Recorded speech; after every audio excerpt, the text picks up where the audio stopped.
Hi friends, RRB group D ಹುದ್ದೆಗೆ ಯಾರೆಲ್ಲ ಅರ್ಜಿ ಸಲ್ಲಿಸಿದ್ದೀರಿ ನಿಮಗೆಲ್ಲರಿಗೂ ಗೊತ್ತಿದೆ.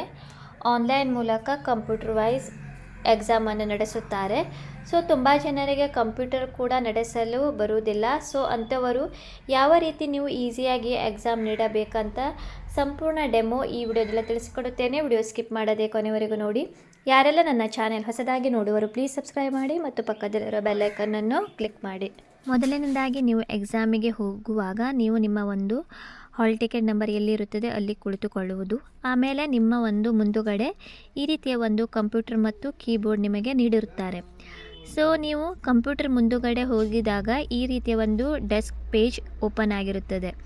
ಅಲ್ಲಿ ನೀವು ನಿಮ್ಮ ಒಂದು ಮೊದಲು ನೀವು ಲಾಗಿನ್ ಆಗಬೇಕು. ಲಾಗಿನ್ ಆಗಲು ನಿಮಗೆ ಅಲ್ಲಿ ಒಂದು ಯೂಸರ್ ನೇಮ್ ನಿಮ್ಮ ಒಂದು ಹಾಲ್ ಟಿಕೆಟ್ನಲ್ಲಿ ಇರುತ್ತದೆ. ಅದೇ ರೀತಿ ಪಾಸ್ವರ್ಡ್ ಕೂಡ ಇರುತ್ತದೆ. ಅದನ್ನು ಹಾಕಿ ನೀವು ಸೈನ್ ಇನ್ ಆಗಬೇಕು. ಸೈನ್ ಇನ್ ಆದ ಮೇಲೆ ನಿಮ್ಮ ಒಂದು ಇಲ್ಲಿ ಮೇಲುಗಡೆ ರೈಟ್ ಸೈಡಿನಲ್ಲಿ ನಿಮ್ಮ ಫೋಟೋ ಕೂಡ ಬರುತ್ತದೆ. ಅದೇ ರೀತಿ ಹೆಸರು ಕೂಡ ಶೋ ಆಗುತ್ತದೆ. ಫೋಟೋ ನೀವು ಎಕ್ಸಾಮಿಗೆ ಹೋಗುವ ಮೊದಲು ನಿಮ್ಮ ಒಂದು ಬಯೋಮೆಟ್ರಿಕ್ ಮತ್ತು ಥಂಬನ್ನು ಅವರು ತೆಗೆದುಕೊಳ್ಳುತ್ತಾರೆ. ಸೊ ಅದೇ ಫೋಟೋ ಇಲ್ಲಿ ಮೇಲ್ಗಡೆ ಶೋ ಆಗುತ್ತದೆ. ಆಮೇಲೆ ಈ ಥರ ಒಂದು ಇನ್ಸ್ಟ್ರಕ್ಷನ್ ಎಲ್ಲ ಬರುತ್ತದೆ. ಈ ರೀತಿಯ ಒಂದು ಪೇಜ್ ಓಪನ್ ಆಗುತ್ತದೆ. ಅದೇ ರೀತಿ ಸೈಡಿನ ಒಂದು ರೈಟ್ ಭಾಗದಲ್ಲೇ ಮೇಲುಗಡೆ ನೀವು ನಿಮ್ಮ ಒಂದು ಲ್ಯಾಂಗ್ವೇಜ್ ಕೂಡ ನೀವು ಸೆಲೆಕ್ಟ್ ಮಾಡಬಹುದು. ಕನ್ನಡ, ಇಂಗ್ಲೀಷ್, ಬೇರೆ ಬೇರೆ ಲ್ಯಾಂಗ್ವೇಜ್ ಇರುತ್ತದೆ.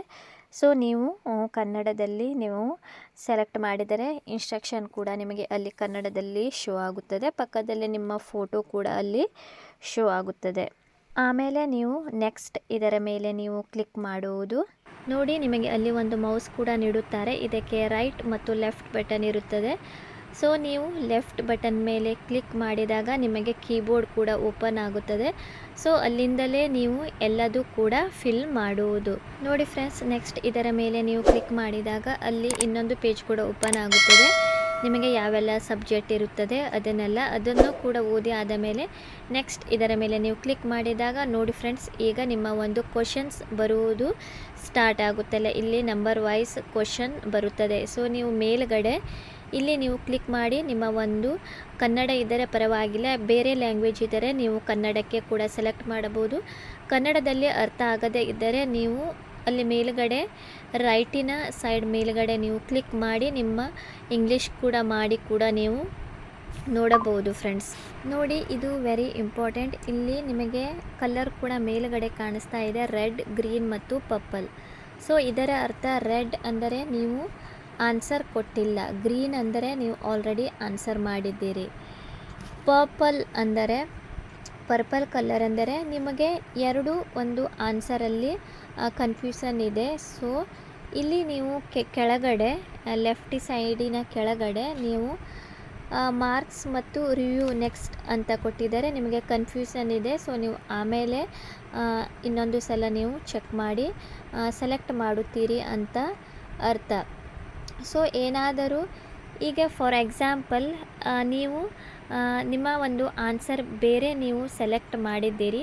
ಸೊ ಈಗ ನೀವು ಅದು ರಾಂಗ್ ಆನ್ಸರ್ ಆಗಿದೆ, ಸರಿಪಡಿಸಲು ಇಲ್ಲಿ ಕೆಳಗಡೆ ಲೆಫ್ಟ್ ಸೈಡಿನ ಕೆಳಗಡೆ ಅಲ್ಲಿ ನಿಮಗೆ mark and review clear response ಅಂತ ಬರುತ್ತದೆ. ಇಲ್ಲಿ ನಿಮಗೆ ಕಾಣಿಸ್ತದೆ ಆ ಡೆಸ್ಕ್ಟಾಪಿನಲ್ಲಿ. ಸೊ ಕ್ಲಿಯರ್ ರೆಸ್ಪಾನ್ಸ್ ಇದರ ಮೇಲೆ ನೀವು ಕ್ಲಿಕ್ ಮಾಡಿ ನಿಮ್ಮ ಒಂದು ಆನ್ಸರನ್ನು ನೀವು ಸರಿಪಡಿಸಬಹುದು ಫ್ರೆಂಡ್ಸ್. ಸೊ ಈ ರೀತಿಯಾಗಿ ನೀವು ಮಾಡುವುದು. ಇದನ್ನೆಲ್ಲ ಮಾಡಿ ಆದ ಮೇಲೆ 1 by 1 ಪೇಜ್ ಆದಮೇಲೆ ನೀವು ಸೇವ್ ನೆಕ್ಸ್ಟ್ ಅಂತ ಕೊಡುವುದು. ಈ ರೀತಿಯಾಗಿ ಎಲ್ಲ ನಿಮ್ಮ ಕ್ವಶನ್ಸಿಗೆ ಆನ್ಸರ್ ಡನ್ ಆದ ಮೇಲೆ ಮೇಲುಗಡೆ ನಿಮ್ಮ ಒಂದು ಟೈಮಿಂಗ್ ಕೂಡ ಶೋ ಆಗ್ತಾ ಇರುತ್ತದೆ, ಎಷ್ಟು ಟೈಮಿಂಗ್ ಬಾಕಿ ಇದೆ ಅಂತ ಫ್ರೆಂಡ್ಸ್.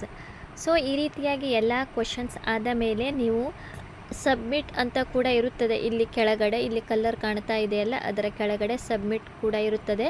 ಸೊ ನೀವು ಸಬ್ಮಿಟ್ ಮಾಡೋ ಅವಶ್ಯಕತೆ ಇಲ್ಲ, ಯಾಕಂದರೆ ನಿಮ್ಮ ಒಂದು ಟೈಮಿಂಗ್ ಎಲ್ಲ ಮುಗಿದ ಮೇಲೆ ಆಟೋಮೆಟಿಕ್ಕಾಗಿ ಅದು ಆಫ್ ಆಗುತ್ತೆ, ಸಬ್ಮಿಟ್ ಕೂಡ ಆಗುತ್ತದೆ ಫ್ರೆಂಡ್ಸ್. ಅದೇ ರೀತಿ ನೀವು ಏನಾದರೂ ಕ್ವಶನ್ಸ್ಗೆ ಹಿಂದುಗಡೆ ಹೋಗೋದಾದರೆ ಇಲ್ಲಿ ಪ್ರಿವ್ಯೂ ಅಂತ ಕೂಡ ಬಟನ್ ಇದೆ.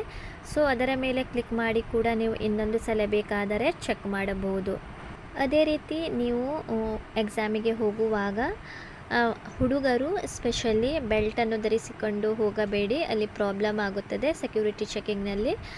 ಅದೇ ರೀತಿ ಮೆಟಲ್ ಇರುವ ಬಟ್ಟೆಗಳನ್ನು ಕೂಡ ನೀವು ಧರಿಸಿಕೊಂಡು ಹೋಗಬೇಡಿ. ಏನಾದರೂ ಡೌಟ್ ಇದ್ದರೆ ನೀವು ಇದರ ಬಗ್ಗೆ ಕಮೆಂಟ್ ಮೂಲಕ ಕೇಳಬಹುದು.